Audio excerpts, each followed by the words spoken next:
L'histoire du Québec et du Canada, première partie. Il y a 12 000 ans, des populations venues d'Asie remontent vers le nord-est du continent et traversent en Amérique.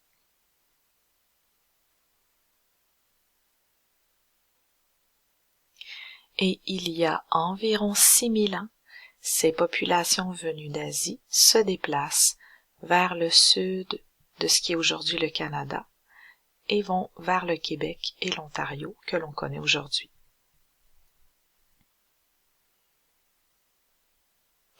À cette époque-là, le nord de la planète est recouvert de glace. On peut passer facilement d'un continent, l'Asie, à l'Amérique, en marchant sur la glace.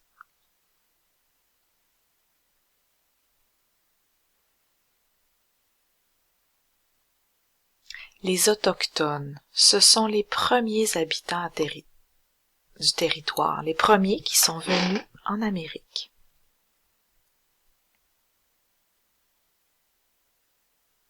Il y a 3 catégories d'Autochtones au Canada. Les Inuits, les Métis et les Premières Nations, qu'on appelle aussi parfois les Amérindiens.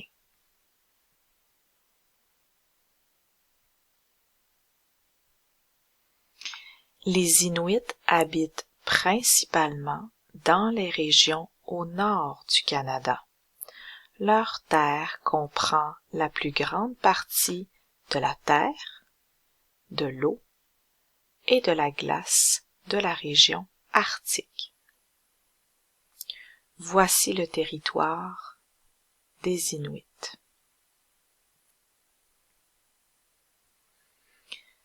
Les Métis. Les Métis sont des mélanges d'ancêtres de l'Europe et des Autochtones. Ils vivent principalement dans les provinces des Prairies et en Ontario. Donc c'est souvent une femme autochtone qui a marié un homme européen, comme un Français par exemple. Voici le territoire des Métis. Ils habitaient la région des Prairies surtout. Et finalement, les Premières Nations, ou les Amérindiens, donc ce sont les premiers habitants du territoire canadien, et ils occupent les terres au sud de l'Arctique. Donc, voici le territoire des Premières Nations. Le sud du Canada.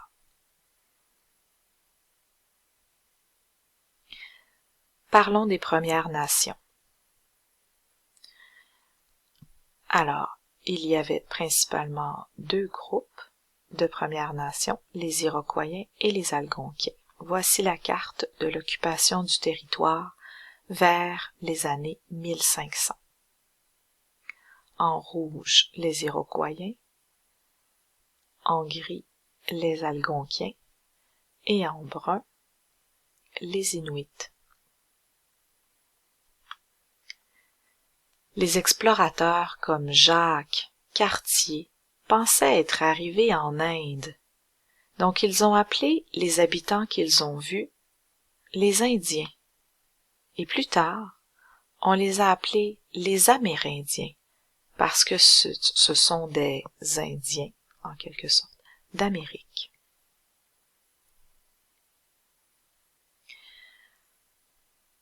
Donc les 2 groupes d'Amérindiens ou de Premières Nations les plus importants sont les Iroquois et les Algonquiens. Il y a 2 modes de vie différents chez les Amérindiens. Le mode de vie nomade, c'est-à-dire que les personnes se déplacent tout le temps. Elles n'habitent pas longtemps au même endroit. Et le mode de vie sédentaire, c'est-à-dire que les personnes habitent longtemps au même endroit, elles construisent un village.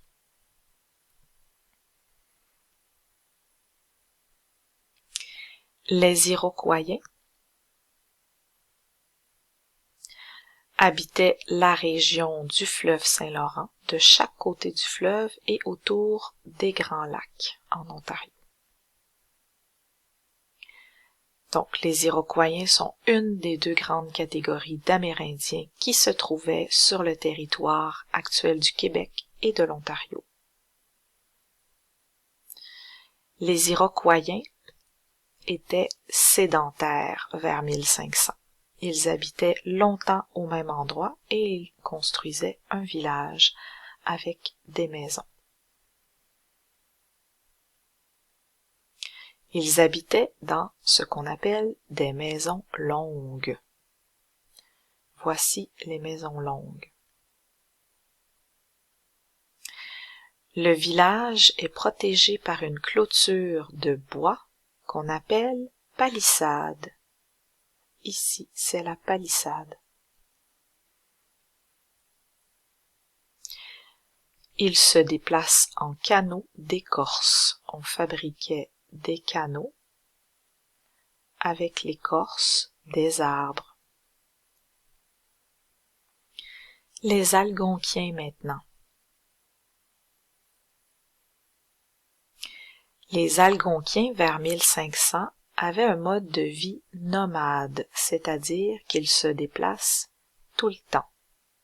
Ils n'habitent pas longtemps au même endroit. Ils habitent dans des tentes qu'on appelle wigwams. Voici les wigwams. Le rôle des femmes. Chez les Algonquiens, les femmes préparent les peaux pour en faire des vêtements. Donc, voici l'ours duquel on a enlevé la peau et les femmes préparent les peaux pour en faire du cuir avec lesquels elles allaient coudre des vêtements. Les femmes construisent aussi les wigwams, qui est l'habitation des Algonquiens. Elles font aussi la cueillette des petits fruits au bord de la rivière. Les hommes, de leur côté, vont à la chasse pour nourrir leur famille, mais aussi pour les peaux qui serviront à faire les vêtements, les couvertures, etc.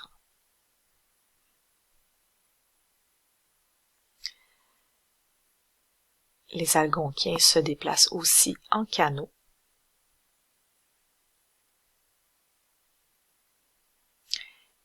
Et les différents groupes d'Amérindiens font des échanges pour obtenir ce qu'ils n'ont pas avec les Européens. Par exemple, les Amérindiens ou les Premières Nations peuvent échanger des peaux d'ours contre des ustensiles, par exemple, ou des couvertures que les Européens rapportent de la France.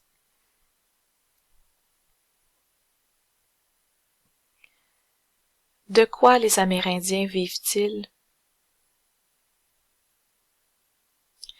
Ils vivent de la chasse. Ils vivent de la pêche.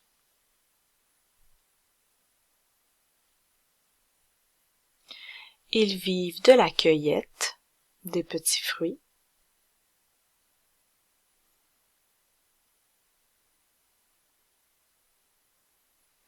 Et plus tard, tous les groupes d'Amérindiens deviendront plutôt sédentaires.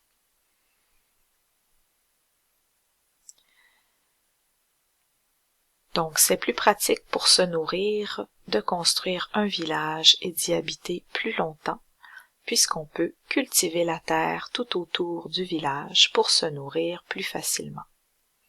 À l'intérieur des maisons, on fait cuire la nourriture sur le feu, on se chauffe avec ce même feu, et il y a des banquettes pour s'asseoir pour manger, mais aussi pour dormir.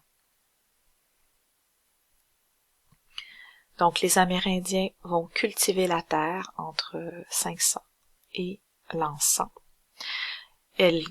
Les différentes nations cultivent des citrouilles ou d'autres courges, du maïs et des haricots. Les citrouilles, le maïs et les haricots. Pendant des décennies, c'est-à-dire plusieurs dizaines d'années, il y a des guerres entre les différents groupes d'Amérindiens pour contrôler le territoire et les ressources, comme les animaux, la forêt, le poisson, etc.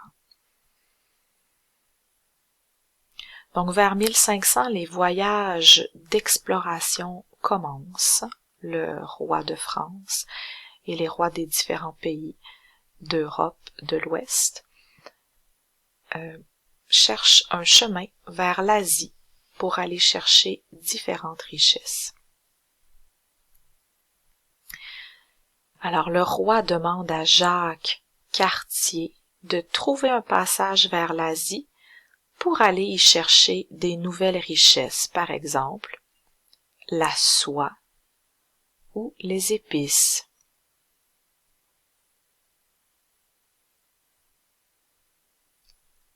Donc, le roi envoie Jacques Cartier explorer l'Amérique qu'on appelle à l'époque le Nouveau Monde.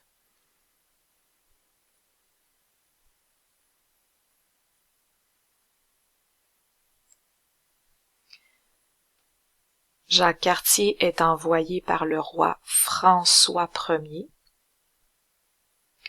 Il y fera un premier et un deuxième voyage en 1534 et 1535.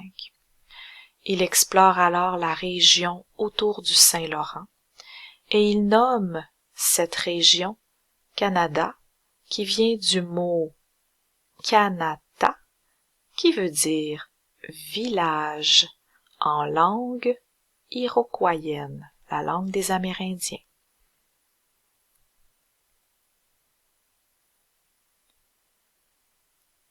En 1541-1542, Jacques Cartier fait un troisième voyage. L'objectif est de commencer la colonisation du Canada, c'est-à-dire qu'il amène avec lui plusieurs dizaines d'hommes qui ont choisi de venir vivre au Canada pour peupler le Canada. Et le deuxième objectif est de propager la foi catholique.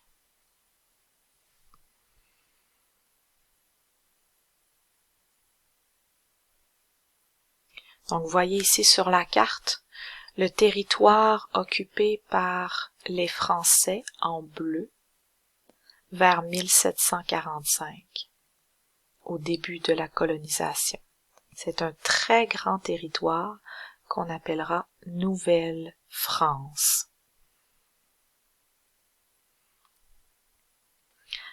À cette même époque, Samuel de Champlain visite l'île de Montréal. Le village amérindien d'Hochelaga, que Jacques Cartier avait pu observer lors de son deuxième voyage et dont il a parlé à Samuel de Champlain, n'est plus là. Le village a disparu. Les Amérindiens sont partis ailleurs. Le village d'Hochelaga se situait sur l'île de Montréal.